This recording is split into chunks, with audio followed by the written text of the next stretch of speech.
పోషకాహారలో భాగంగా 7వ రోజున తిథి భోజనం ఏర్పాటు చేయాలని చెప్పేసి ప్రభుత్వ ఆదేశాలు వినండి. దానికి అనుగుణంగా పడగల్ గ్రామంలోని పెద్దలని చాలామంది సంపాదించడం జరిగింది. కానీ స్వచ్ఛందంగా మా 10th క్లాస్ పేరెంట్స్ ముందుకు వచ్చేసేసి పిల్లల కోసం అని చెప్పేసి డబుల్ కమీటా స్వీటు, తర్వాత ఒక మిరపకాయ బజ్జీ, అట్లాగే యాళ్ళ హనుమంతరెడ్డి గారు అరటి పండు కోసం చెప్పేసి స్పాన్సర్ చేయడం జరిగింది. లోకల్ మా ఎంపీటీసీ గారు, అట్లాగే చైర్మన్ వసీమా గారు, పాఠశాల ఉపాధ్యాయ బృందము, అట్లాగే తప్పకుండా మా 10th క్లాస్ పేరెంట్స్ పొద్దున్నుంచి మార్నింగ్ 9 o'clock నుంచి పడితే 1 గంట వరకు వాళ్ళ శ్రమంతాన్ని కూడా వెచ్చించి పిల్లలకి మంచి రుచికరమైనటువంటి భోజనాన్ని శుభ్రతతో అందించడం జరిగింది. ఈరోజు వారి సేవలు ఎల్లవేళలా కొనియాడదగినాయి. వచ్చే సంవత్సరం కూడా సేమ్ మళ్ళీ జూలై చివరి రోజు నాడు ప్రభుత్వం ఏర్పాటు చేసిన చేయకపోయిన కార్యక్రమాన్ని మా పాఠశాలలో ఇట్లాగే ఏర్పాటు చేసుకుందామని చెప్పేసి భావిస్తున్నాము.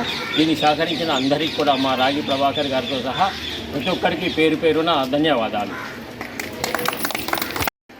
వేల్పూర్ మండల్ పడిగల గ్రామంలో ఉన్నత పాఠశాలలో ఈరోజు తిథి భోజన పథకం ఏర్పాటు చేయడం జరిగింది.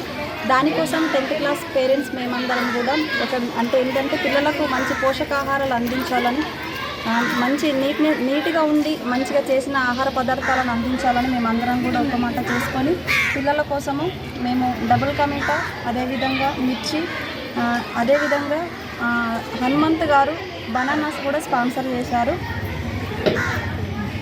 దీనికోసం మేము చాలా సంతోషపడుతున్నాం. అంటే మాకు కష్టము అనేది కూడా ఏది అనిపించలేదు. ఎందుకంటే పిల్లల కోసం ఏదైనా కూడా అది కష్టమైనా మేము ఇష్టంగా చేయడానికి ముందుకొచ్చింది.